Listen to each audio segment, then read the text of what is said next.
Hello dear student, कैसे हैं आप सब। आई होप आप सब ठीक होंगे। फ्रेंड्स, एक बार फिर से हमारे YouTube channel study with GM में आपका स्वागत है। जैसा कि आप सभी लोग जानते हैं, यूपी ट्रिपल एससी मुख्य सेविका के एग्ज़ाम की डेट जो है वो फिक्स कर दी गई है। आपका एग्ज़ाम 24 सितंबर को होने वाला है।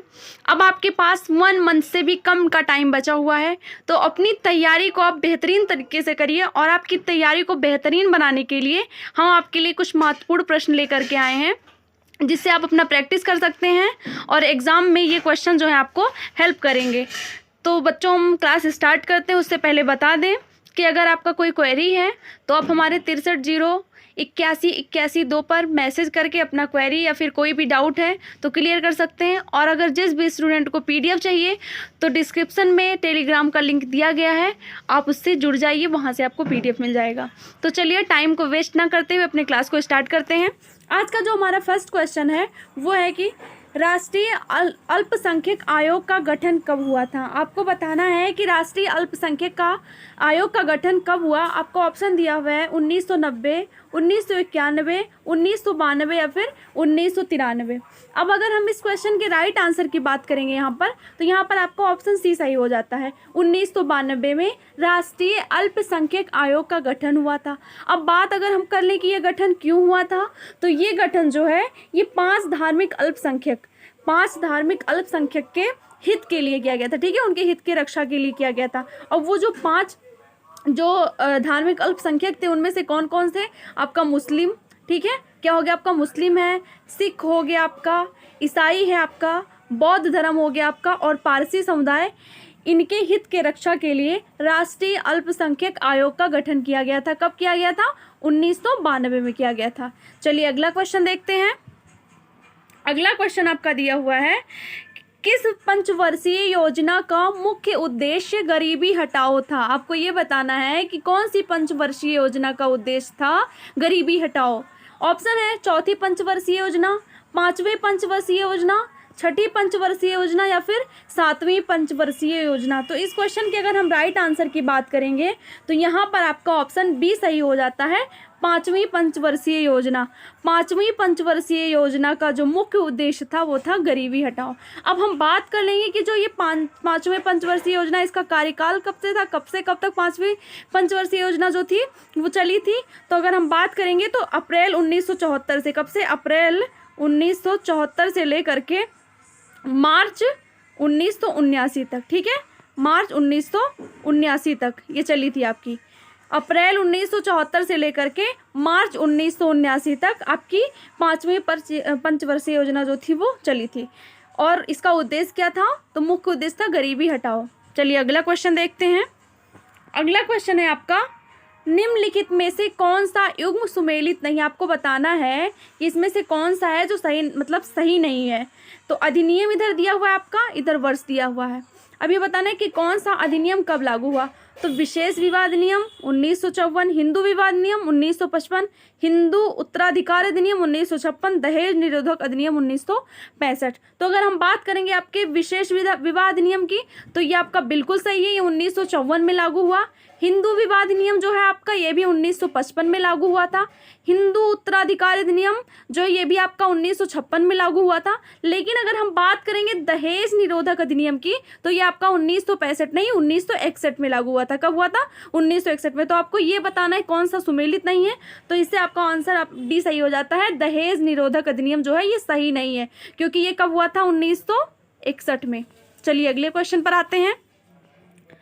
अगला क्वेश्चन आपका दिया हुआ है, अपनी पुस्तक social change in modern India में M.N. श्रीनिवास ने यह मत प्रस्तुत किया है कि। आपको बताना है कि एक लोग हैं M.N. श्रीनिवास, तो उनकी एक पुस्तक है, उसका नाम है, उनकी बुक का नाम है social change in modern India. तो social change in modern India में उन्होंने क्या मत दिया है? जाति एक बंद व्यवस्था है, जाति एक खुली व्यवस्था है, जाति व्यवस्था में गतिशीलता की गुंजाइश होती है, या फिर जाति बिल्कुल वर्ग की भांति है। तो अगर हम इसके सही आंसर की बात करेंगे तो आपका ऑप्शन सी सही हो जाता है, जाति व्यवस्था में गतिशीलता की गुंजाइश होती है। ये M.N. श्रीनिवास के social change in modern India book में ये प्रस्तुत किया गया है कि जाति क्या है, जाति व्यवस्था में गतिशीलता की गुंजाइश होती है। चलिए अगला क्वेश्चन देखते हैं। अगला क्वेश्चन आपका है, जल की 1 ग्राम मात्रा से हमें कितनी ऊर्जा मिलती है। आपको बताना है कि अगर जो हम लोग वाटर पीते हैं तो उसकी 1 ग्राम से हमें कितनी ऊर्जा मिलती है। 15 kilo calorie, 30 kilo calorie, 0 kilo calorie या फिर 9 किलो कैलोरी। तो हम आपको बता दें, जो हम लोग जल लेते हैं उससे हमें कोई भी ऊर्जा नहीं मिलती है। तो आपका ऑप्शन सी सही हो जाता है, जल से हमें किसी प्रकार की ऊर्जा नहीं मिलती है। तो यहाँ पर 0 किलो कैलोरी ऊर्जा जो है जल से मिलेगी। चलिए अगले क्वेश्चन पर आते हैं। अगला क्वेश्चन आपका है, फाइबर युक्त आहार मुख्यतः सहायक होता है। जो फाइबर युक्त भोजन होता है वो किस में सहायक होता है? आपके पाचन में होता है, मतलब डाइजेशन, या फिर रिस्पिरेशन श्वसन में, ब्लड के फॉर्मेशन में, या फिर रोगों से प्रतिरक्षा में। तो आपके अगर हम राइट आंसर की बात करेंगे तो यहाँ पर आपका ऑप्शन ये सही हो जाता है, डाइजेशन में, पाचन में। जो फाइबर युक्त भोजन होता है, अगर आप फाइबर युक्त भोजन लेते हैं तो वो किस में सहायक होता है? डाइजेशन करने में। अब हम बात कर लेंगे कि जो फाइबर होता है वो मिलता किसमें है, तो अनाज में हो गया, दाल हो गया, आलू हो गया, ताज़ा फल हो गया, इसमें क्या मिलता है? फाइबर मिलता है। और अगर हम बात करेंगे एक एडल्ट को, मतलब एक वयस्क को कितना लेना चाहिए प्रतिदिन, कितना फाइबर युक्त भोजन लेना चाहिए या फिर फाइबर लेना चाहिए, तो आपको बता दें 25 से लेकर के 30 ग्राम, ठीक है, 25 से लेकर के 30 ग्राम फाइबर प्रतिदिन लेना चाहिए। चलिए अगला क्वेश्चन देखते हैं।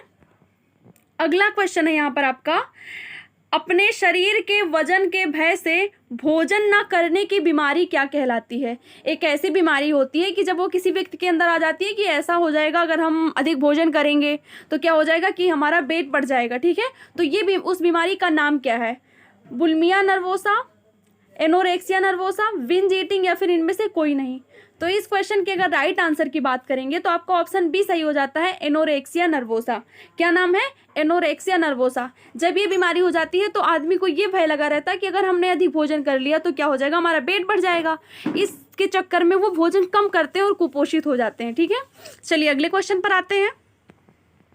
अगला क्वेश्चन आपका दिया हुआ यहाँ पर, निषेचन की क्रिया कहाँ पर संपन्न होती है? आपको बताना है कि जो फर्टिलाइजेशन होता है आपका वो कहाँ पर संपन्न होता है? आपके गर्भाशय में, यूट्रस में, या फिर डिम्बवाहिनी नली।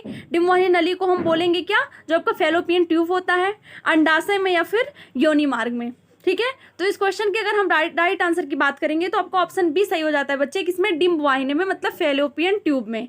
इसमें क्या होता है कि जो मेल होता है उसका शुक्राणु और जो फीमेल होती है उसके अंडाणु मिलते हैं, फर्टिलाइजेशन होता है, वहाँ पर क्या बनता है? जाइगोट बनता है। किसका निर्माण होता है? जाइगोट का, या फिर युग्मनज का निर्माण होता है। चलिए अगले क्वेश्चन पर आते हैं। अगला क्वेश्चन है आपका, आदतन गर्भपात का मुख्य कारण क्या है? ठीक है, तो गर्भपात का जो मुख्य कारण आपको बताना है वो क्या है? प्रोटीन की कमी है, आयरन की कमी है, प्रोजेस्टेरॉन की कमी, या फिर एस्ट्रोजन की कमी है। तो इस क्वेश्चन की अगर हम राइट आंसर की बात करेंगे तो इसका ऑप्शन सी सही हो जाता है, प्रोजेस्टेरॉन। प्रोजेस्टेरॉन जो हार्मोन होता है उसकी कमी से ही बहुत अधिक गर्भपात होता है। चलिए अगले क्वेश्चन पर आते हैं।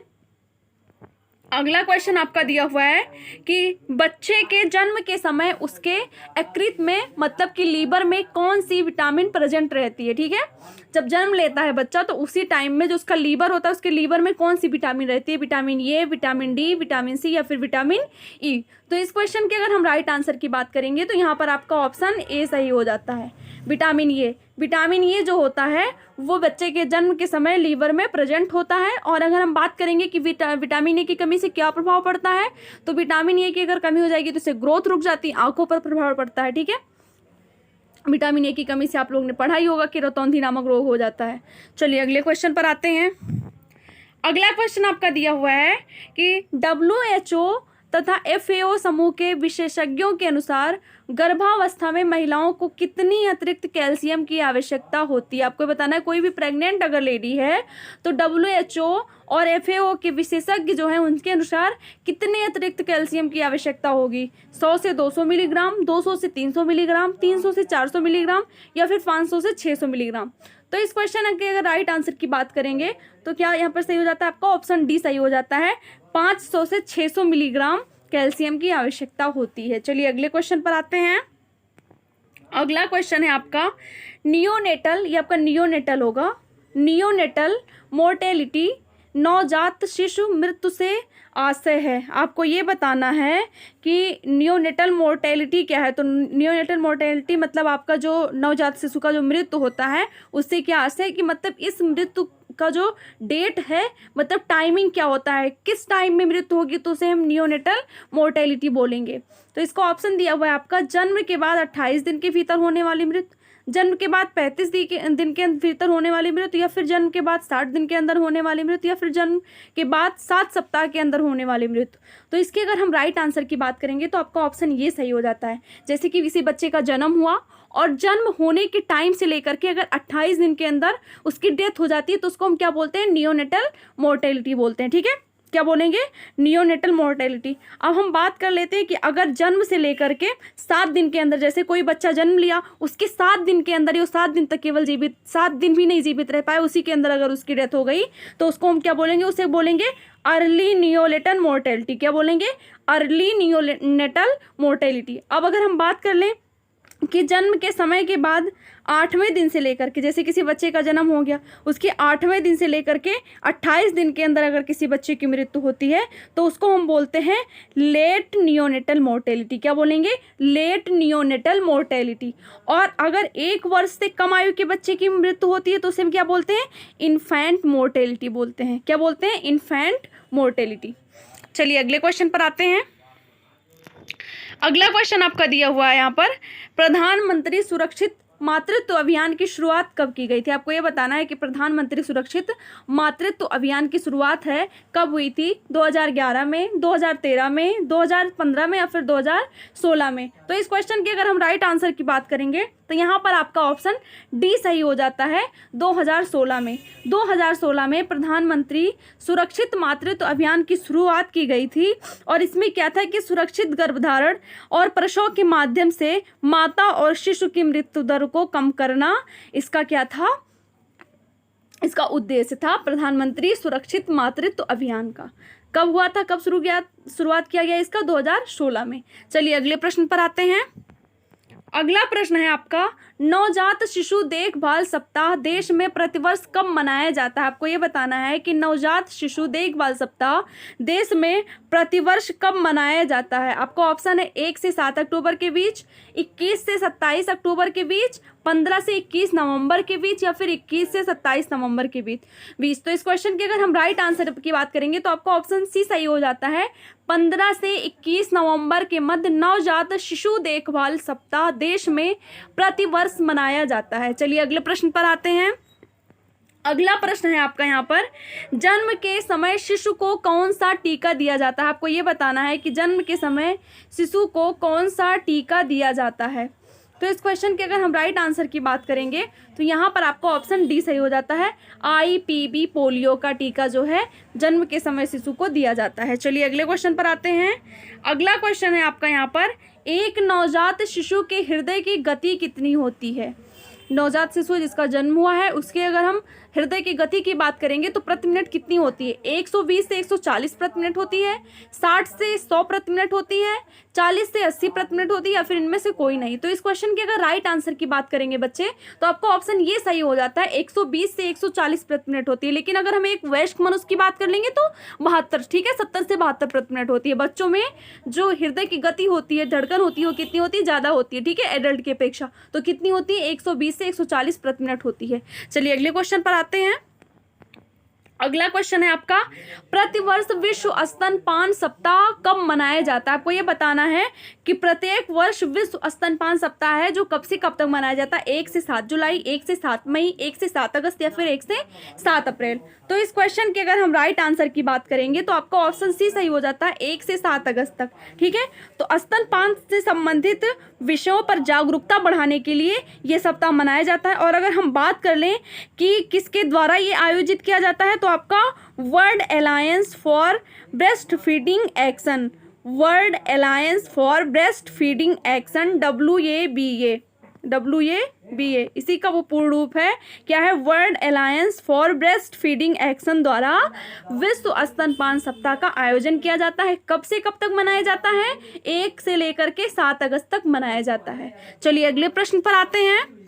अगला प्रश्न है आपका, प्रोटीन की कमी से बच्चों में होने वाला रोग है। आपको बताना है कि प्रोटीन की कमी से होने वाला रोग जो है वो कौन सा है बच्चों में। स्कर्वी है, बेरी है, रिकेट्स है या फिर क्वाशियोरकर है। तो इस क्वेश्चन के अगर राइट आंसर की बात करेंगे आपका ऑप्शन डी सही हो जाता है। यहाँ पर प्रोटीन की कमी से बच्चों में होने वाला रोग जो है आपका वो क्वाशियोरकर है। ठीक है, चलिए अगले प्रश्न पर आते हैं।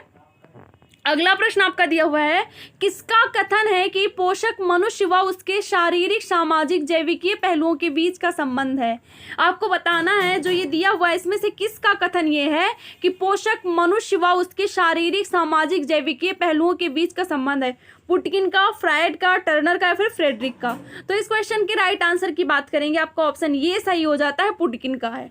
पुटकिन का कथन क्या है कि पोषक मनुष्य व उसके शारीरिक, सामाजिक, जैविकीय पहलुओं के बीच का संबंध है। चलिए अगले प्रश्न पर आते हैं। अगला प्रश्न आपका दिया हुआ है, उपयोगिता के आधार पर पोषक तत्व कितने प्रकार के होते हैं। आपको बताना है कि उपयोगिता के आधार पर पोषक तत्व जो होते हैं वो कितने प्रकार के होते हैं, 2 प्रकार, 3 प्रकार, 4 प्रकार या फिर 5 प्रकार। अगर इसके राइट आंसर की बात करेंगे आपका ऑप्शन सी सही हो जाता है, 4 प्रकार के होते हैं। थोड़ा सा समझ लीजिए 4 प्रकार के कौन कौन से होते हैं। तो आपका एक होता है ऊर्जा उत्पादक पोषक तत्व। ठीक है, क्या होता है ऊर्जा उत्पादक पोषक तत्व, उसमें आपका आता है वसा, कार्बोहाइड्रेट, जिससे आपको एनर्जी मिलती है, ऊर्जा मिलता है। दूसरा होता है आपका वृद्धि एवं निर्माण संबंधी पोषक तत्व। तो उसमें क्या होता है कि प्रोटीन, वो क्या करता है आपको ग्रोथ कराता है। ठीक है, अब अगर बात करेंगे तीसरा क्या होता है, तीसरा होता है आपका उपापचयी नियंत्रक पदार्थ। उसमें आपके विटामिन हो गए, ठीक है, लवण हो गए और आपका जो वाटर है, जल है, वो आ जाता है। चौथा अगर हम बात करेंगे कौन सा पोषक तत्व है, तो आपका है आनुवांशिक पदार्थ। उसमें आपका न्यूक्लिक अम्ल आ जाता है। तो यहाँ पर आपको ऑप्शन सी सही हो जाता है। 4 है, कौन कौन से एक बार फिर से सुन लीजिए, ऊर्जा उत्पादक पोषक तत्व, वृद्धि एवं निर्माण संबंधी पोषक तत्व, उपापचयी नियंत्रक पदार्थ और आपका जो लास्ट है चौथा वो है आनुवांशिक पदार्थ। चलिए अगले प्रश्न पर आते हैं।